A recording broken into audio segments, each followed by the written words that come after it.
In this video, I'm going to show you how to make the Egret family sculpture. Some of the supplies that you'll need are scissors, glue, and you will have to use the hot glue gun for your students if you choose to use that, but you could also use school glue or a glue stick. Masking tape. You'll also need the printed out standing egret and nesting egret. You should print those on white cardstock or construction paper. Printer paper is too thin and you will not get very good results on that. You will need a black pipe cleaner, and great egrets have black legs, so to be correct you should use a black pipe cleaner. You need nesting materials such as shredded construction paper or shredded grocery bag. Mine is shredded brown packing paper. You will need a approximately 5 by 6 inch oval that you can cut out of some file folder or cardboard or whatever type of thick really thick paper that you have. You will need a 1.5 inch by 2 inch piece of cardboard for the base of the standing egret, a yellow marker or colored pencil, cotton balls for the chicks right here, and preferably a white feather to make the floof on top of the chicks' heads. All I have right now is a pink feather. And scraps of paper to make the beak and the eyes for the chicks, and if you have a hole puncher, that's an easy way to make the eyes. Okay, let's get started. So first of all, let's make the egrets. So for the standing egret, you'll see that there is a dotted line down the middle. That is the fold line. So you need to instruct your students to fold the paper right on that dotted line. Then turn it over, and you're going to be cutting through both layers. So when you cut the whole thing out, you'll get an egret that looks like this. So if I open it up, you can see that it's double-sided, and I have used my colored pencil to color the eyes and the beak. And great egrets have yellowish eyes and yellowish beak. So you'll see that there are fold lines right here. So you simply fold the head back like this, and then fold it like this, so that it is folded on those lines. So fold it back and then fold the head up, and then you can put a little dab of glue right there. Let's see if my glue gun is heated up. So I'll put just a dab of glue to hold the egret's head up. But you can also do that with white glue. It does not have to be a glue gun. Then I am going to take my glue stick and put some glue on the head and the beak. There we go. So now that is stuck together. Now the inside part right here is where I'm going to put the legs. So for the legs, we're going to use a black pipe cleaner, but we're also going to use this 1.5 inch by 2 inch piece of cardboard. So what I'm going to do is take my scissors and I'm going to snip in, I don't know, maybe 1/2 inch, 3/4 of an inch on the side. Now I would pre-make these for your students on both sides. So I have slits going in right here. Now I'm going to take my pipe cleaner and I'm just gonna eyeball this and hold it on there so that I have about an equal length here as to there. And I'm gonna take that pipe cleaner and pull it through the slit that I just made. Pull it through the slit. There you go.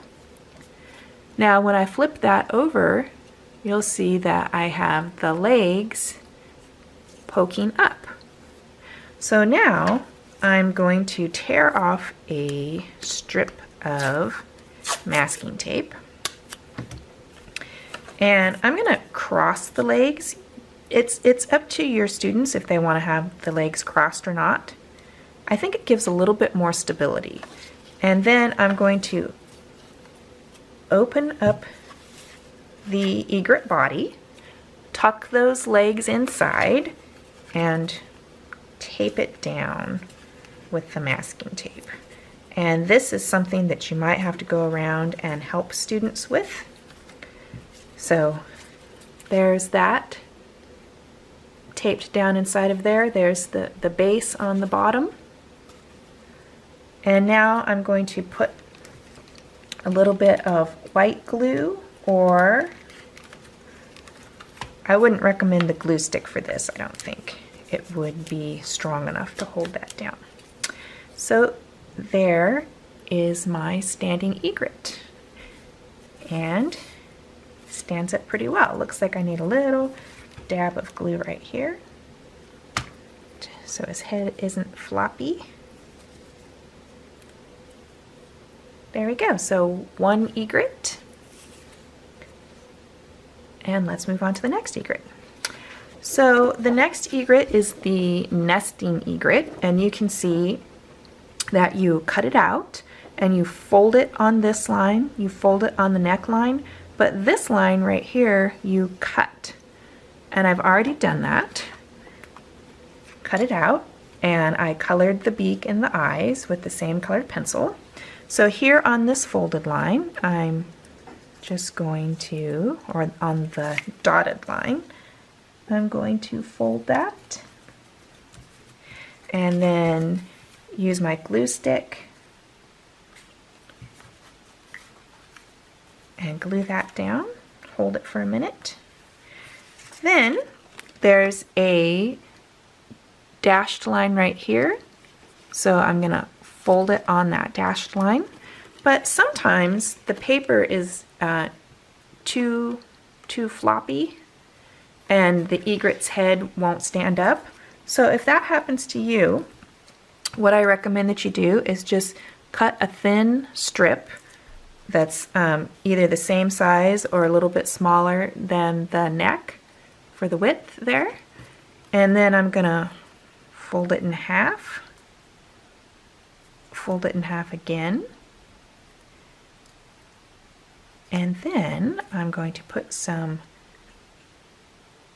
glue on one edge of that and make a little triangle wedge like this. So if it turns out that my neck is floppy, I'll just glue this on there, and then I'll have a little kickstand for my neck, and my neck won't flop over if I have that glued on behind it.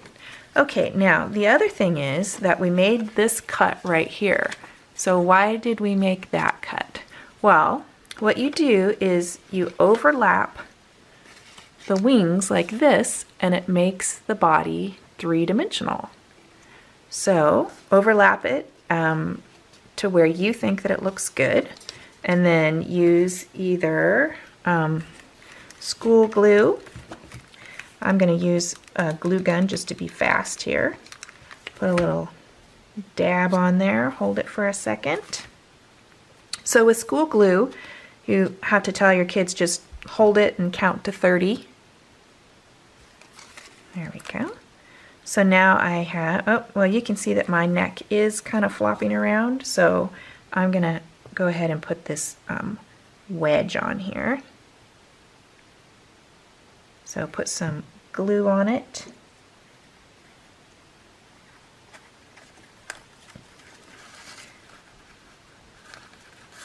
There we go. So now my egret neck is not flopping around anymore. All right, so there's egret number 2. Now for my nest, here is the base of my nest, so it does need to be a little bit thicker, a little sturdier. I don't think construction paper would be quite sturdy enough. So I'm going to decide where I want to position my standing egret. Do I want it to be in the front, in the middle, on the side, wherever I would like that to be. And I think I'm going to put it kind of in the back to the side a little bit. So I'm going to put some hot glue on here, and you have to work quickly with hot glue. And you can have your students, when they're ready, bring their project up to you one at a time, and you can apply the glue for them. Don't let your kids use a hot glue gun. Or they can use white glue and they can just hold it themselves. Okay, so there is one egret attached to the base of the nest.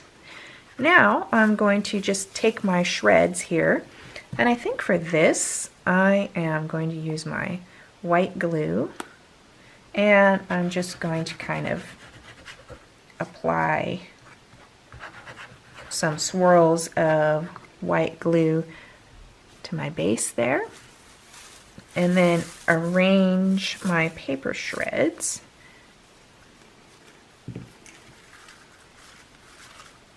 to make my nest, and press it down.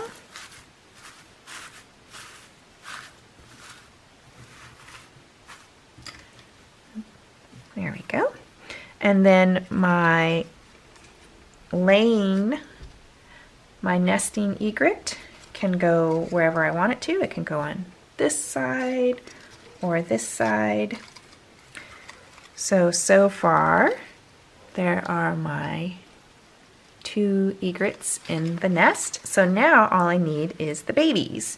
So for the babies, I use a cotton ball, and you can kind of roll it between your hands to shape it a little bit better. And then you can use a hole puncher to punch out some eyeballs. And I just used a black Sharpie to put a little circle on there to be the eye, and then a dot of glue to glue that on to the baby. So here are some finished babies. So you can see that it has 2 eyes and a little beak, and then a little floof of fuzzy feather on the top there. That's what the real egret babies have, really fuzzy heads.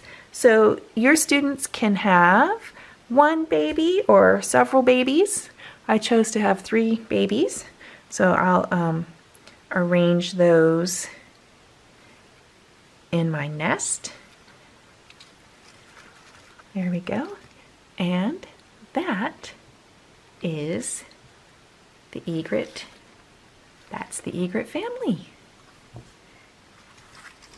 Have fun.